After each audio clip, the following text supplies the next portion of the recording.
దీపా, కార్తీక్ విషయంలో ఒక మంచి ట్విస్ట్ అయితే జరిగింది.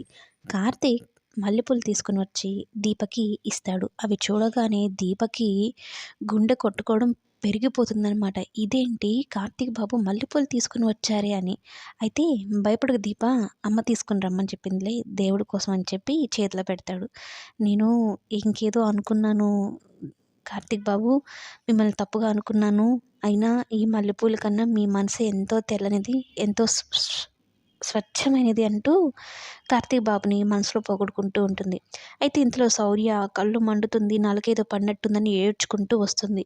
అలా శౌర్య ఏడుస్తుందో లేదో కార్తీక్ తల్లడిల్లిపోతాడు, దీప తల్లడిల్లిపోతుంది. ఇక ఇద్దరు కలిసి తన బాధను తీర్చడానికి ప్రయత్నిస్తూ ఉంటారు. అయితే ఏం చేసినా కార్తీకే చేయాలంటుంది శౌర్య. దీపను కూడా పక్కన పడేసి కార్తీక్‌ని ఎక్కువ ఇన్వాల్వ్ చేస్తూ ఉంటుందనమాట. అయితే ఆవిరి పడతానుండు మంట తగ్గుతుందన్నట్టు దీప తన చీర కొంగుతో పడుతూ ఉంటే, "నువ్వొద్దు నాన్నతో పెట్టించుకుంటానని" ఇక కార్తీక్ దీప చీర కొంగుని పట్టుకొని ఆవిరి పెట్టి శౌర్యకి పెడతాడనమాట. అలా శౌర్య ఇద్దరికీ హగ్ ఇచ్చి వెళ్ళిపోతుంది.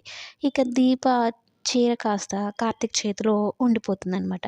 దీపం ఎలా తీసుకోవాలో అర్థం కాక కాస్త సతమతమవుతూ ఉంటుంది. కార్తీక్ ఏమో శౌర్యని చూసి నవ్వుకుంటూ ఉంటాడు. మెల్లగా తన చీరను లాక్కుంటూ ఉంటే, "దీప, పిల్లల సంతోషం కోసం ఇలాంటివి తప్పదు. మీరు మనసులో ఏం పెట్టుకోకండి. మనమేం తప్పు చేయడం లేదన్నట్టు దీపకి సర్ది చెప్తాడు. "నేనిప్పుడేం అనలేదు కదా కార్తీ బాబు" అంటే, "అహా! అలా అని కాదు. ఇలాంటివి ఇంకా ముందు ముందు ఉంటాయి. మీరన్నిటికి సిద్ధంగా ఉండాలన్నట్టు ఒక మాట వదులుతాడనమాట. అయితే జోష్న దీపని ఏకంగా చంపేయాలని ప్లాన్ చేస్తుంది. "నీ కూతురు నేను బాగా చూసుకుంటాను. కన్న కూతురులాగా చేసుకుంటాను.